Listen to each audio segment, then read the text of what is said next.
తెలుగు రాష్ట్రాల్లో అతిపెద్ద lift manufacturer lifts ట్రై.com డీలర్షిప్ కూడా ఇవ్వబడును.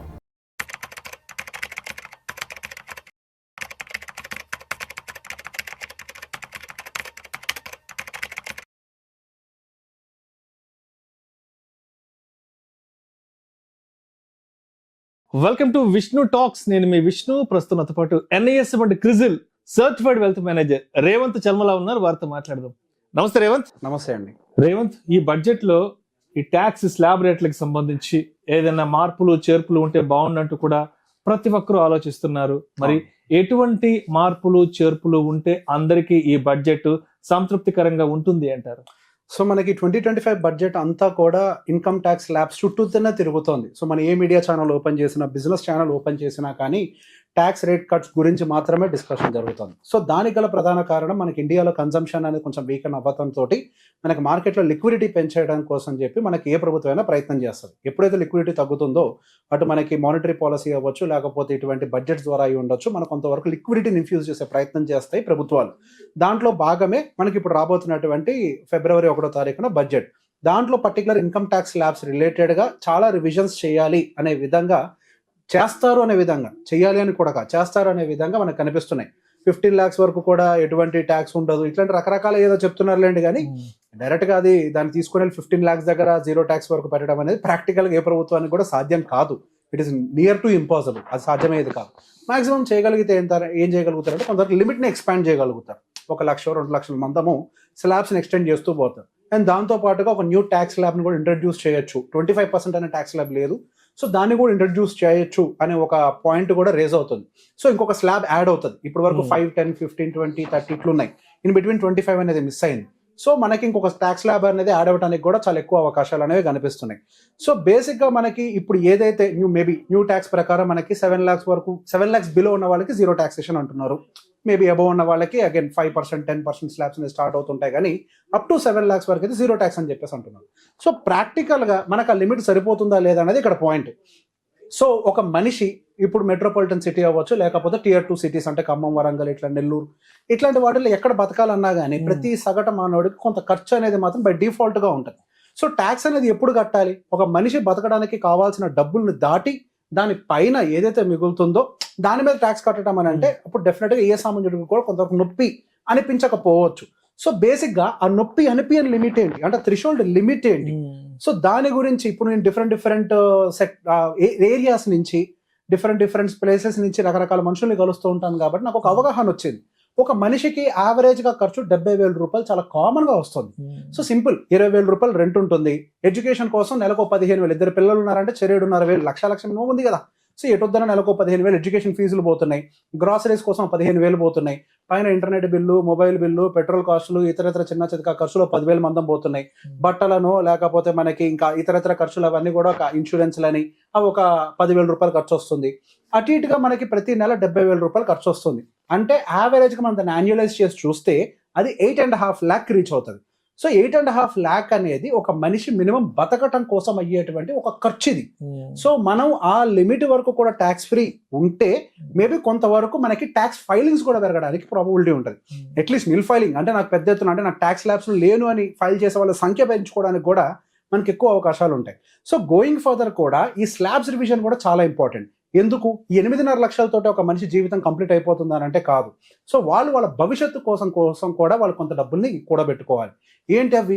డెఫినెట్గా పిల్లల యొక్క భవిష్యత్తు అయి ఉండొచ్చు, వాళ్ళు రిటైర్మెంట్ అవ్వచ్చు, ఇల్లు కట్టుకోవడం అవ్వచ్చు, ఇట్లా రకరకాల ఆశయాలు ప్రతి సామాన్యుడి జీవితంలో ఉంటాయి. ఎంతో కొంత ఆస్తిని నేను సంపాదించాలి, మా పిల్లల భవిష్యత్తు కోసం నేను దాన్ని ట్రాన్స్ఫర్ చేయాలి.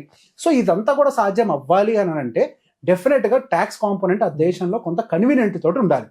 సో 8.5 lakhs వరకు కూడా మనకు ఒక రంగా నిల్ ట్యాక్స్ ల్యాబ్ని పెట్టుకొని మేబీ 8.5 to 10 lakhs ఒక 5% మార్జినల్ ట్యాక్స్, అండ్ ఆ తర్వాత 10 to 12.5 lakhs వరకు ఒక 10%, 12.5 to 15 and goes on. So basic అట్లా మనకు ఒక 5 up to 20 lakhs వరకు కూడా మనము హై ట్యాక్స్ ల్యాబ్లోకి ఎంటర్ కాకపోతే కొంతవరకు నా దృష్టిలో బెటర్గా ఉంటుంది.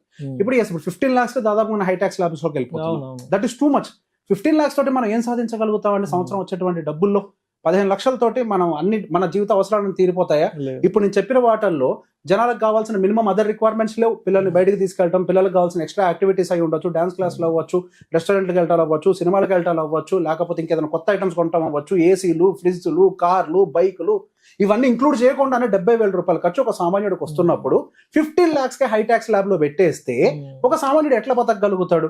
మళ్ళీ వాళ్ళు పెట్టేటువంటి ఖర్చులో మళ్ళీ దాని మీద ఒక 18% మనకి ఇండైరెక్ట్ ట్యాక్స్ అనేది కలెక్ట్ చేస్తున్నారు, ఇంకోవైపు 30% కలెక్ట్ చేస్తున్నారు.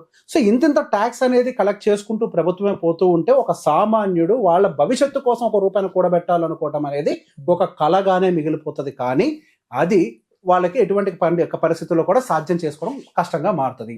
అండ్ మనకు కొన్ని ట్యాక్స్ ఎగ్జామ్షన్స్ కూడా పెట్టారు కదా ఓల్డ్ ట్యాక్స్ లో కూడా.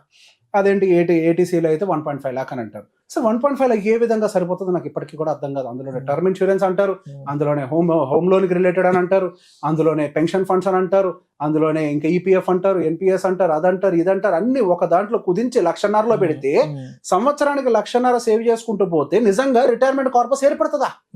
ఇది కదా పెద్ద ప్రశ్న. ఇప్పుడు ఒక మనిషి బతకడానికి నిజంగా ఫ్యూచర్ లో ఇప్పుడు ప్రభుత్వం ఏమీ రిటైర్మెంట్కి ఎటువంటి భరోసా అనేది ఇవ్వట్లేదు. కానీ ఒక వ్యక్తి వాడు రిటైర్మెంట్ కోసం ఏర్పాటు చేసుకున్నటువంటి ఫండ్నైనా కానీ ట్యాక్స్ ఫ్రీ చేసి ఉండాలి. దాని లిమిట్ అనేది చాలా తక్కువగా పెట్టారు.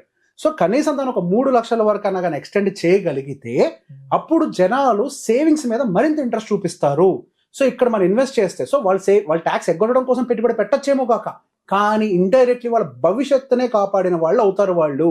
అండ్ అదే విధంగా మనకి ఏటీడీ అనేది ఒకటి ఉంది, హెల్త్ ఇన్సూరెన్స్ రిలేటెడ్ 25,000 లిమిట్ అనేది పెట్టారు. 25,000 రూపీస్ లిమిట్ లో ఏం వస్తుంది అంటే గట్టి 10 లక్షల రూపాయల హెల్త్ ఇన్సూరెన్స్ వస్తుంది. నిజంగా ఈ రోజు హాస్పిటల్లో జాయిన్ అయితే 10 లక్షల్లో బయటికి రాగలుగుతామా? సీరియస్ అయితే 25-30 లక్షలు ఆస్తులు అమ్ముకోవాలి కాదండి, ఆస్తులు అమ్ముకునేది. సో మీరు హెల్త్ క్వాలిటీతో ప్రొవైడ్ చేయలేనప్పుడు ఏం చేయాలి? హెల్త్ ఇన్సూరెన్స్ ఎగ్జంప్షన్ లిమిట్ అనేది పెంచి ఉండాలి అట్లీస్ట్. ఎక్కడికి?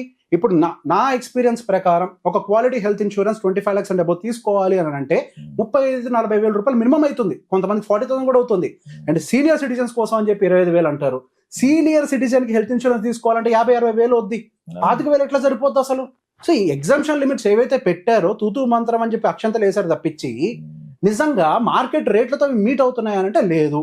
సో ఖచ్చితంగా ఇప్పుడున్నటువంటి 80D సెక్షన్ ఏదైతే ఉందో అట్లీస్ట్ వితౌట్ అంటే ఆ పేరెంట్స్ ని ఇంక్లూడ్ చేయకుండా నార్మల్ పీపుల్ కి 40,000 వరకు అనే లిమిట్ ఎక్స్పాండ్ చేస్తే వాళ్ళు హై ప్రీమియం అంటే ఎక్కువ లిమిట్ ఉండేటువంటి సమ్ ఇన్సూరెన్స్ ని తీసుకోవడానికి ప్రాపబిలిటీ అనేది దొరుకుతుంది. అండ్ దాంతో పాటుగా పేరెంట్స్ యాడ్ చేస్తే ఆ లిమిట్ ఇంకొంచెం ఎన్హాన్స్ అయితే ఇంకొంచెం బెటర్ గా ఉంటుంది. అండ్ ఏటీఈ ఎడ్యుకేషన్ లోన్ కి సంబంధించి ఏదో 50,000 అంత లిమిట్ ఇచ్చారు. 50,000 10,000 డోంట్ రిమెంబర్ 50 అనుకుందాం. ఇది ఒక అద్భుతమైన ప్లాన్. ఇది ఎందుకు పెట్టారో కూడా దేవుడికి తెలియదు. లోన్ తీసుకుంటే దాని మీద ఇస్తారనంట. లోన్ తీసుకుంటే నువ్వు ఇచ్చేది ఏంటయ్యా? పిల్లల భవిష్యత్తు కోసం. ఇప్పుడు యూఎస్ లో మనకి 529 ప్లాన్ అని చెప్పి ఇంతకుముందు ఒక వీడియోలో డిస్కస్ చేసాం. పిల్లల భవిష్యత్తు కోసమే మనం హైయర్ ఎడ్యుకేషన్ కోసం కొంత కార్పస్ ని డిపాజిట్ చేసుకుంటూ వెళ్లే అవకాశాలు ఉన్నాయి అని. సో అప్పుడు రిడెంప్షన్ అప్పుడు ఏదైతే ఉంటుందో పిల్లల ఎడ్యుకేషన్ కోసం వాడితే కనుక ట్యాక్స్ అనేది చాలా తక్కువగా లోవర్ స్లాబ్ లో ఉంటుంది. సో ఇవన్నీ మనకి మంచి అడ్వాంటేజెస్ ఉన్నాయి అని. సో బేసిక్ గా అటువంటి ఒక స్కీమ్ ని ఈక్విటీ లింక్డ్ స్కీమ్ ని ఒకటి ఇంట్రడ్యూస్ చేసి ఇప్పుడు పిల్లల చదువులు భవిష్యత్తులో ఎంత కాస్ట్ తోటి పెరుగుతాయి? దాదాపుగా 12-13% స్పీడ్ తోటి వెళ్తున్నాయి. కాబట్టి మీరు కనీసం దానికి కూడా 1,00,000 లిమిట్ ఇచ్చి ఉండాలి. మీరు ఓకే లోన్ ని కూడా ఇంక్లూడ్ చేయండి. దాంతో పాటుగా ఒక children education savings fund introduce చేసి దాన్ని ఇంక్లూడ్ చేసి ఉంటే which can deliver good returns. Sukanya Samriddhi Yojana ఒకటే కాదు, సుకన్య సమృద్ధి యోజన 8.5% 8.2% ఇస్తుంది. అది కూడా కేవలం ఆడపిల్లలకే పరిమితం. ఇప్పుడు చదువుకోవడానికి ఆడపిల్ల అంటే మగ పిల్లవాడు ఏంటి, అందరికీ చదువు అనేది అవసరం. ప్రతి ఒక్క విద్యార్థికి వాళ్ళ భవిష్యత్తు కోసం వాళ్ళ పేరెంట్స్ ఇట్లా కాంట్రిబ్యూట్ చేయడానికి అవకాశం ఉంది. సో బేసిక్ గా వాళ్ళు గనక అప్పుడు ఈ డబ్బుల్ని గనక కాలేజ్ ఫీజు కోసం కనుక వాడితే పూర్తిగా ట్యాక్స్ ఫ్రీ చేస్తాం. ఇప్పుడు కాంట్రిబ్యూట్ చేస్తున్నందుకు గాను పలానా ట్యాక్స్ ఎగ్జంప్షన్ ఇస్తాం. దాని లిమిట్ ని మేము 80E అండర్ లో 1,00,000 రూపాయల వరకు కూడా 1,00,000 రూపాయల వరకు పొడిగిస్తున్నాం అని చెప్తే అప్పుడు 80E సెక్షన్ లో 1.5 lakh వరకు పిల్లల భవిష్యత్తు కోసం ఖచ్చితంగా ట్యాక్స్ ఎగ్జంప్షన్ కోసం అయినా సేవ్ చేస్తారు. ఒక 3 లక్షల రూపాయలు వాళ్ళ భవిష్యత్తు కోసం సేవ్ చేస్తారు. సో బై ఫోర్స్ వాళ్ళు సేవ్ చేసుకుంటారు. ఎందుకు? ట్యాక్స్ ఎగ్జంప్షన్ కోసం. ఇక సేవింగ్ అంటూ జరిగితే భవిష్యత్తులో కష్టాలేవి. సో గవర్నమెంటే దాన్ని ప్లాన్ చేయాలి, బై ఫోర్స్ చేపించగలగాలి. తూతూ మంత్రంగా చేస్తే దానివల్ల ఏ ఫలితాలు రావు. Right. Thank you so much Revanth. Thank you అండి.